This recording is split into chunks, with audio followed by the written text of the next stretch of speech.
Hello and welcome back to Bits and Bobs. In today's video I'll be talking to you all about the 1930 half crown from the reign of King George V. The coin we can see on screen now. I'll first go through the design of the coin and then move on to the facts and figures. So here is the reverse design, and it was done by George Kruger Gray. We can see the centre, a large concave royal shield. It is quartered with two parts featuring the three lions of England, the bottom left featuring the harp of Ireland, and the top right featuring the lion rampant of Scotland. Then to each side we have a crowned interlinked G symbol there. Of course the G is for George V, and the crown as he is king. Then we have the legend around the top reading Fid Def Ind Imp, the rose in the middle, in Latin translating to English as Defender of the Faith, Emperor of India, again referring to King George V. And then to the bottom, the date and denomination, half crown from 1930. So there's the reverse design, and we'll now flip the coin over and have a look at the obverse. And here we can see a portrait of King George V. This is the only portrait used on British coins during his reign, and it was done by Bertram McKennell, seeing the king facing to the left with no crown or no laureate, so left facing bare head bust. Around him again is another legend, again in Latin, this time reading Georgius V. de gra Brit Om Rex, translating to English as George V, by the grace of God, King of all the Britons. So again titled as monarch, and referring to how he's been chosen to be monarch by God. God has willed him onto the throne, the divine right of kings. And we can see on the rim small teeth, milling or beads, and these are all there to ensure the coin cannot be clipped or shaven, and no silver can be stolen from the coin. So there is the design, and we'll now move on to the facts and figures of the 1930 half crown.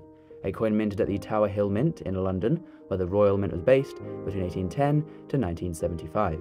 The coin is composed of 0.500 silver, so 50% silver, and the other half, the other 50%, is composed of manganese within this coin. The weight of the half crown was set in 1816 and remained unchanged ever since at 14.14 grams. It's a fairly heavy coin and a fairly large coin with a diameter, again set in 1816, of 32 millimeters. So as I say, a large coin. A small mintage though for this year, only 809,501 half crowns were made in 1930, making it the rarest year of all 50% half crowns, so the key date for this era of coin. The half crown, of course, is a 30p coin, or 2 and 6, 2 shillings and 6p, 2.5 shillings, or 1/8 of a pound sterling, so there are 8 of these coins to every pound.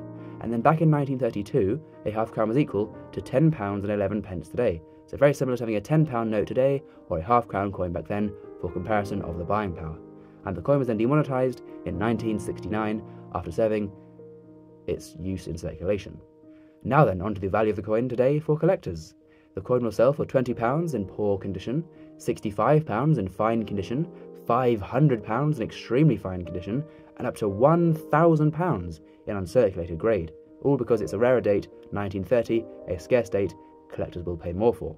So do comment down below if you have this rare date or 50% half crown in your collection, I'd love to know.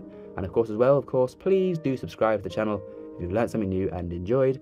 A big thank you for watching to the very end, and we'll see you again soon for some more coins in the future on Bits and Bobs. Bye for now.